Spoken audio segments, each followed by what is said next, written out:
Thanks for taking the time to join us. I know you've had a bit of time to kind of reflect on the game today. What did you make of it? A really unusual 90 minutes. Yeah, very difficult to reflect even now on the game. It'll probably be difficult to reflect over the next 48 hours. A game that is, you can go one way or the other. You can go really super negative and look at everything that we've done wrong in the game, or we go positive and look at everything we've done right in the game.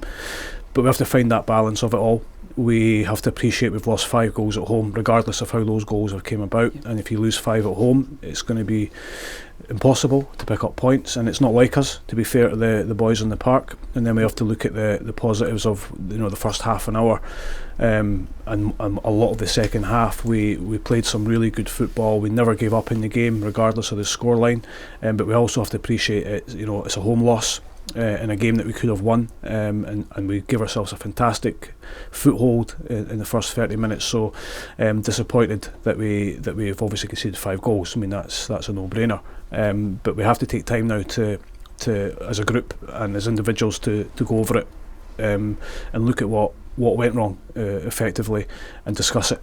But it's a feeling that we don't like. It's a feeling that the supporters won't like. Of course, nobody likes to lose home games, and especially, as I say, by the margin. But perversely, we'll have to use it as fuel and fire going forward, and it gives everybody a little kick as well, and gives everybody a little bit of reset. What was a kind of turning point in terms of not only the play, but I guess the kind of mindset that we've seen there? Because we're a goal up, we're playing really well across 35 minutes. Equaliser comes in. And we're kind of thinking, well, maybe short it up to half time, but we go in a goal down, and then second half we just don't come out of the traps. I'm sure that was the kind of polar opposite of what you were expecting from half time team talk. We lost goals at really, really hard times in the game. I mean, there's never an ideal time to lose a goal, but certainly not when you're at home and you're chasing that decisive goal to get back in it. We go from literally a boot away from 2-2 at one end, and at 28 seconds it took, and we're 3-1 down. And again, we can look at everything. That was probably the most disappointing goal from my point of view, because it was a counter-attack, but very good counter-attack from Queen's Park as well. They got bodies forward incredibly well. I think our overriding disappointment, looking at it early on, is we felt a wee bit sorry for ourselves when that second goal went in, and that can happen. It's a huge deflection that's going straight into Jamie's hands, and he's got no chance of getting that ball. But then the break probably comes at not a bad time for us, because we can try and drill into the players, yeah, we've had misfortune in the game, but let's go out and change it around, and we're more than capable. And again, I think we felt a wee bit sorry for ourselves when it went 3-1. Again, I actually think we found a lot of energy at 4-1, because the pressure's off at that point. You're kind of out the game, and you've got not a lot to lose. I think we've seen that with the chances we created in the game, but we just saw a team today that went into the shell. I felt a little bit at very vital periods of the game. So a huge learning curve for our young guys. Some players on the pitch today haven't been in that situation before. They haven't lost games by that margin before, so it's a huge opportunity to learn from mistakes, a huge opportunity to make sure that doesn't happen again. But the players need all the backing they can get. They're a fantastic group of guys. They're very, very good footballers, as we saw today in periods of the game, and they deserve support from everybody, by myself included. But we also have to go over the negatives. In terms of the need to be clinical when you're in the right position, make the right choices. I think with something like 19 shots, 12 on target. Those statistics stand up and kind of surpass Queen's Park. The difference being that they were absolutely clinical when the opportunities came. Yeah. How do you get that into the mindset of the players who are doing their business in the final third? Yeah, again, it's that balancing act that we spoke to the players after about that. I think they've had 5 shots on target, 5 goals. That you can again look at that both ways. If you're only going to create 5 and score 5, it's a fantastic return. Obviously, they've got very good forward players. We knew that was one of their, if not their biggest strength, as we saw today. And again, we've had a few off the line. The goalie's had good saves, but we need to try and take all that out of the equation. We should be hitting the net from 7-8 yards. We should be putting chances away from 10-12 yards. That's a sign of a very good striker or a good attacking player. So again, the balancing act for us is so difficult at the moment. We have to take it on the chin regardless. We have to take the criticism that will undoubtedly come, because people will look at it on paper and see the scoreline. The game, unfortunately, statistically for us, is not played in paper, because we had very good stats today. The reality is we lost the game 5-2 at home, so we need to be better.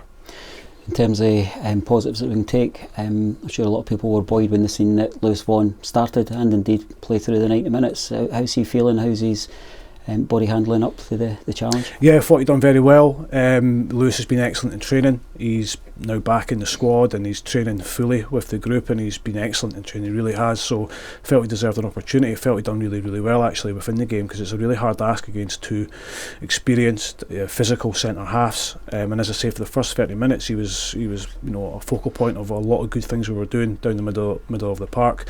He's part of the team that lost today, so he's disappointed. That's his first, he's not thinking about himself, but it is a huge positive to get him through the game. And to get him 90 minutes in his first start for goodness knows how long for Raith Rovers. But we have to, we tried. Again, you're in the game. You're 4-1 down. You're 5-1 down. Do you take Lewis off to protect him, or do you try and stay in the game and maybe get a couple of goals and try and get the goal difference back a little bit? So again, the balancing act, the juggling act from our side was very difficult. But Lewis, I felt, a huge positive today was Lewis Vaughan, and his performance was good. In terms of the wider squad, we also see Jamie Gullen coming back, Ethan Ross, Ryan Nolan on the bench, only Dylan Easton missing, so there are positives in terms of the depth. Any news on Dylan? Yeah, Dylan, I think it was Thursday, he's back. He took an injury to his back, so we had to, Dylan's such an enthusiastic character that I fully expected Dylan to come in and say he was okay, because try to get blood out of stone to say that he's not okay. But he was very honest with us, straight up, saying he was struggling. I mean, I hear that from Dylan. I know he's really struggling, so we had to take him out of the squad. The positives were Jamie and Ethan coming back into it. Ryan's obviously back, which is great. So yeah, at the moment, it's a bit stop-start for us on the injury front. We can't seem to get a full squad together for any period of time. But we have to handle that, we have to manage that. We've got more than enough players and capabilities to handle these things. But the sooner we get all our players back, the better, and we get them up to a long time together as well, training and playing, and really make big competition for places. So yeah, we'll just have to take this on the chin today. We have to refocus over the weekend, regroup next week, and then we now go into a really hard Scottish Cup game. Is the cup tie coming at a good time for us in terms of regrouping? It's just in the fact that it's a different type of challenge, although it's a challenge that's quite significant. Yeah, it's a really hard game. We're in probably a no-win situation next week, quite frankly. If we win the game, people expect it. If we lose the game, then people want our heads, and that's the nature of the business, unfortunately. I think as footballers and professionals, you have to relish the next game regardless of who you're playing against. I do. Yes, but as I keep saying, we're disappointed today, we're hurt today, and we're sore today, but we have to look forward to the next game. If you don't look forward to things and look forward to challenges, especially in football, then you'll never get any better, you'll never progress. You have to take hard lessons at time, be that as a player, coach or manager, like myself today, and then you have to make sure you get a reaction. A reaction is absolutely everything, and it tells you a lot about your players, it tells you a lot about your staff, and it tells you a lot about the football club. I don't think our players will be feeling too sorry for themselves for too long. I was interested when you mentioned the reaction of the supporters as well, and they need to see a positive reaction come next Saturday, that we do indeed go again, and there's no more time for licking our wounds. No, there's not, and everybody's going to have an opinion, and that's the nature of the business. You've got every outlet in the world now that you can go on and you can throw mud at everybody, and that's fine. If people can do that, that is completely their prerogative in life. It's not the way forward for me. It's certainly not the way forward that we want to go with this club, and it won't help the players one little bit, and it won't help the staff one little bit. So we need to, as I say, take it, because it will come. That's the biggest certainty today. We could have won today 4-0, they would still got some mud, because that is, again, football. We've all been there, we've all done it. So I completely understand the hurt and frustration from the supporters today, but I did feel within the game, yes, you're always going to get a few humming and haws and a few boos, especially when you're 4-5-1 down at home. That has to be expected, but we have to be big enough, strong enough to handle that. All we ask is for them to come back, and it's up to us now to repay them. Thanks for your time and your honesty. Thank you.